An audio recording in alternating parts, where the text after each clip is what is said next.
Hey everybody, it's Chainsaw Reacts back once again, another reaction for you guys. Today guys, of course, we're checking out the newest episode of Marvel's What If. This is episode number 2, What If T'Challa Became a Star-Lord? Now, I'm pretty excited to check this out. I overall enjoyed the first episode. I thought the animation was really cool, and the way they were structuring and telling this new version of the Captain America, well, you know, Captain Carter's story. But I did critique, along with a lot of other people, which I was surprised, but I get it, that it was rushed. So that may be the case for these what ifs because they are on the shorter side, but I'm excited for this because seeing how Captain Carter unfolded and then looking at the comparisons of the first Avenger, you know, Captain America, and then comparing it to the what if scenario, there was a huge amount of differences, but then there were some similarities. It was just, you know, the scenes were kind of playing out, but very differently, or it was just switching, you know, Captain America to Captain Carter. So I'm wondering about this one in terms of, instead of Peter Quill, T'Challa gets taken and it becomes Star-Lord. Now, what we've been hearing is that this is the first of a few of Chadwick Boseman's final performances that has been captured before, and unfortunately his passing last year. And I was wrong because I had theorized that the what if stories that we're getting with the, you know, within these episodes, that they were not connected. I think I'm wrong because it's implied through the trailers, and I wasn't really paying too much attention, is that these what if stories will connect. Because they're saying that Captain Carter is going to be coming back, and they're saying that Chadwick Boseman has several performances, so I believe these are truly connected based off the fact that we're having a version of the Avengers teaming up, but it's not the Avengers, of course, from the movies, it's the Avengers from these what-if stories that are kind of coming together. So I believe that basically this is a whole new timeline with a bunch of different changes that ends up going the same path in a sense, but the path, of course, is very different because of all these changes, so I'm not really sure. But I'm excited to check this out because they've been really talking a lot about this, saying that Chadwick really enjoyed the performance here with this episode, and he really wanted to like put this, not in terms of like the character, but like his voice and the way he was going along with the performance. He wanted to bring that to Black Panther 2, which unfortunately will not happen. That is unfortunate, but I'm excited to check out this episode because I want this show to be great. I think it has potential, but if there's another instance here where it feels like they're rushing the story, it's going to be noticeable, because that first episode, it was great overall, but you can tell it was rushed. I just don't want that to happen again, but we'll see here. So we go, guys, let's check out the second episode of What If. What if T'Challa became a Star-Lord? Let's go. But in a multiverse of infinite possibility, is your destiny determined by your nature? Oh shit. Identify yourself. I am just an ordinary junker. Oh, Star-Lord! I'm here to handle your work. Oh, should I not use the gun? Go ahead. Go ahead. No, it's not a problem. I can get right up. It's okay. That's so funny. Go ahead. Use the gun. That is so generous of you. Here. Hit me. Oh, my lord. I just love how it's like he has to find him, but he doesn't want to. A Ravager never flies solo.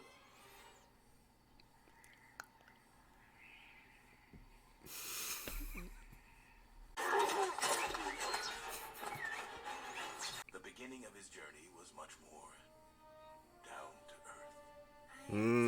Of living in a bubble. I didn't expect to see his dad. Yeah, his dad. I do understand, my son. Does this really look like Peter Quill to y'all? Sure, I don't know. All humans look alike to me. The cosmic readings where he was took nearly broke our dial. Hurts to hurt a scroll, right? Scroll. I'm a big enough man to admit when I'm wrong. T'Challa here showed me there was more than one way to reallocate What? resources, Still just genocide, big guy. and I'm pretty sure it's efficient. I was not expecting that. Holy crap. Your money is no good here. Please. We should take another one. You look terrible. I look great. I'm sure it's fine. No, I insist. Still wear your past around your neck. You ever think of going back? Yeah, his past, which we saw, which I was surprised we saw that, but makes sense. With 1 ounce, you can heal a dying planet in minutes. And with a payload the size we're talking, We could feed billions of people on millions of wells. She's your offspring. Adopted. It's a Adopted. lot. I've been trying to get them into counseling. So who's the mark? Tanalier Tavon, also known as The Collector? So long as the Collector's involved, we are not.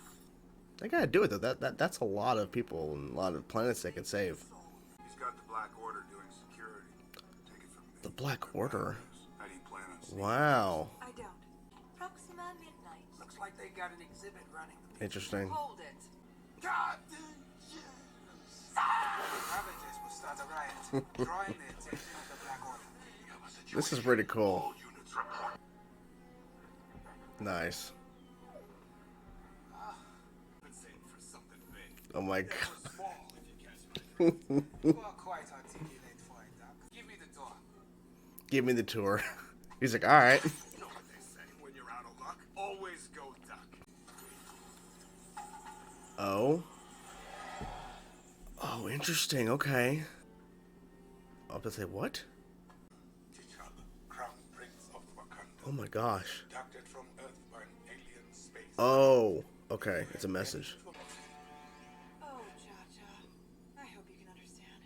I had a debt with the collector, and you were the payment. Oh my god. Told me my homeland had been destroyed. My family killed. Oh, he was told.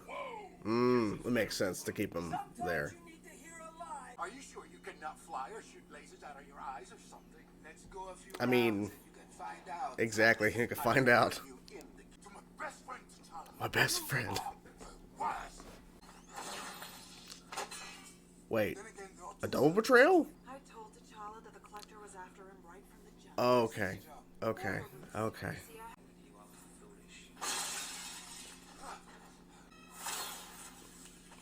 Nice. Thank you. a dagger forged I saw Cap's shield. Oh my. taken from the Was that Thor's hammer too? what? Woman has faced. Nice. Nice.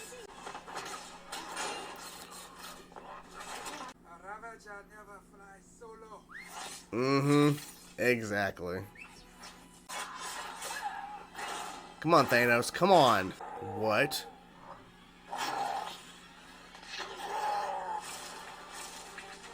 Holy crap.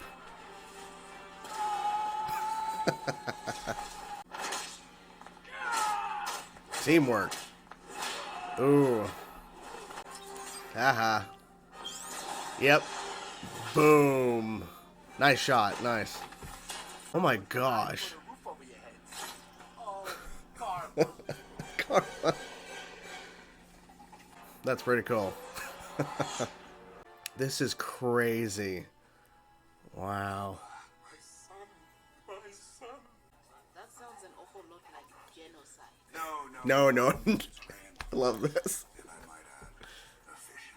You see, I took this job. I was lost, Baba. Yandu found me. That's a better way to spin it. Peter. Right? Sorry, we're close. What, Peter? Can't spare a little time for dear old dad?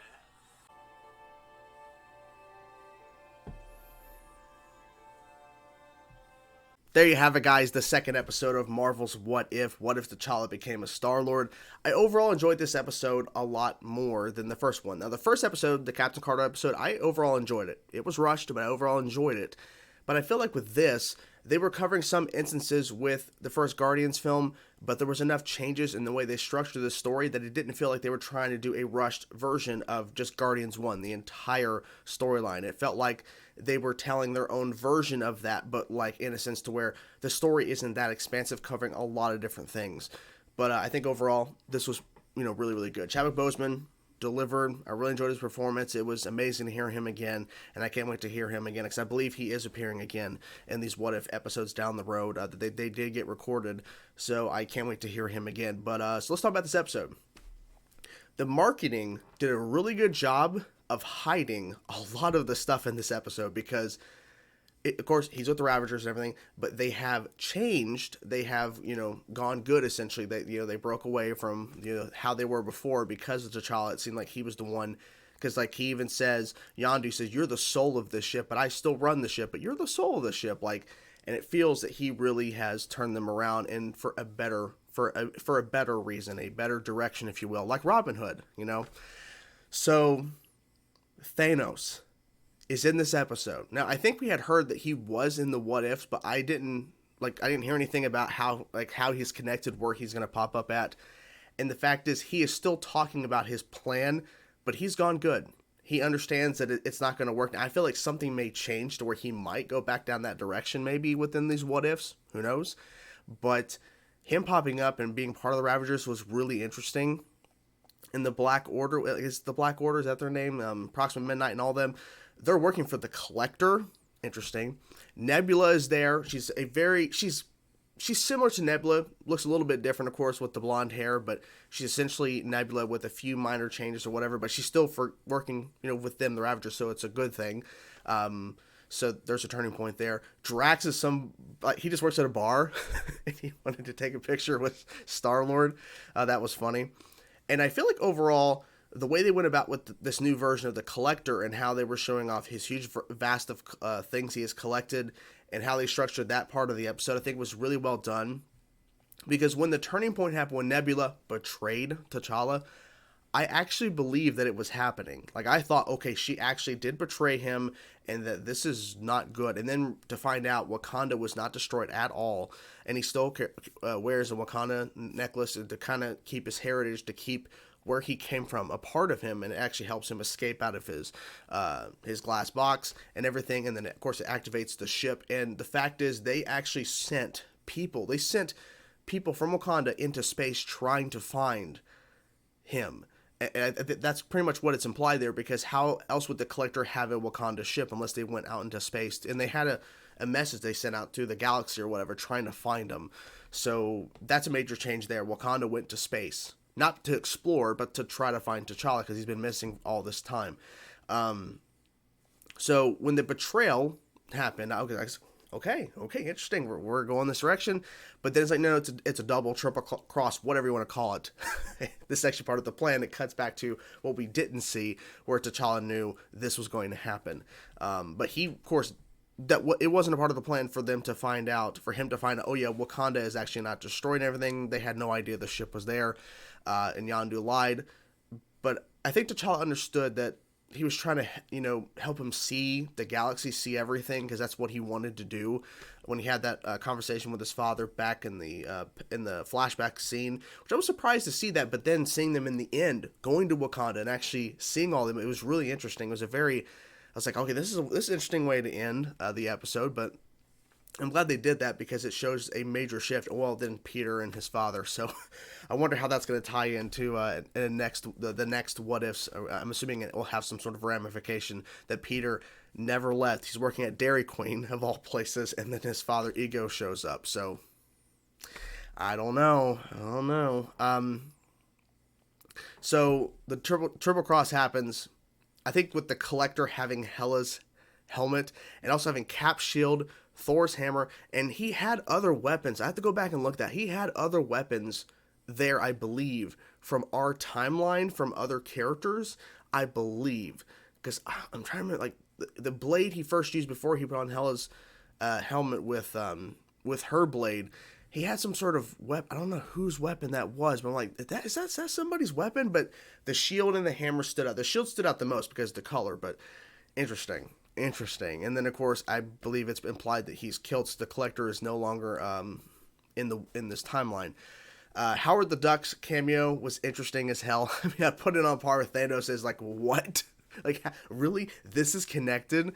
But Howard the Duck, that was really cool, even though he really didn't do much. But the fact is that he's there, and all he wants to do is drink. But I'm like, okay, it made sense. But once we saw the dog, I know the dog has a name with the astronaut suit on.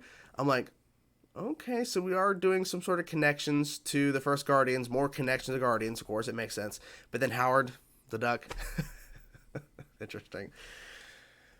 I think they did a pretty good job with this. I'm growing more and more to like the animation style. After seeing episode 1, now this episode, I'm really liking this animation style. It's very different, and I think they're doing a pretty good job with how they're structuring this. I feel like this was a better episode, so I feel like this is a good thing, that the structure could hopefully maintain like this, to where when they tell a version of a film in the story, they don't have to cover all the bases. Now, that's what it kind of felt like with, Captain Carter. I'm saying Captain America. Captain Carter. They didn't cover every single thing, but they tried to cover a lot. And maybe if we go back and watch it and understand that they're they're not covering every single, like, I don't know, maybe the episode will be favorable more to people as we continue on with What If and go, it was the first episode, they were trying to get their footing, but I feel like they definitely stepped up in terms of the structure and knowing they don't have to tell, a lot of the pieces of Guardians 1 within, this episode, this What If episode. So that was pretty smart. Great action. Really cool to see a lot of these characters, surprised by these characters. And overall, had a good damn time with it. And I can't wait to see what the next episode is, because I believe the way they're structuring it, that they're not telling people what the next episode is until they get closer to the release. Because I believe they announced this What If episode was going to be, happening, today, days ago. So like they wait. They don't want to jump right ahead. So I'm excited to see what the next one's going to be, because I don't know if they've announced it yet. But maybe if they have, I just haven't seen it. But I'm excited for whatever the next episode is, because I'm really enjoying What If so far. And definitely, I think this is an improvement over episode 1. So I can't wait to see more. So what'd you guys think of this episode of What If? What if T'Challa became a Star-Lord, or whatever thoughts you have, guys? Let me know in the comment section below this video. I'll talk to you guys soon. Peace out.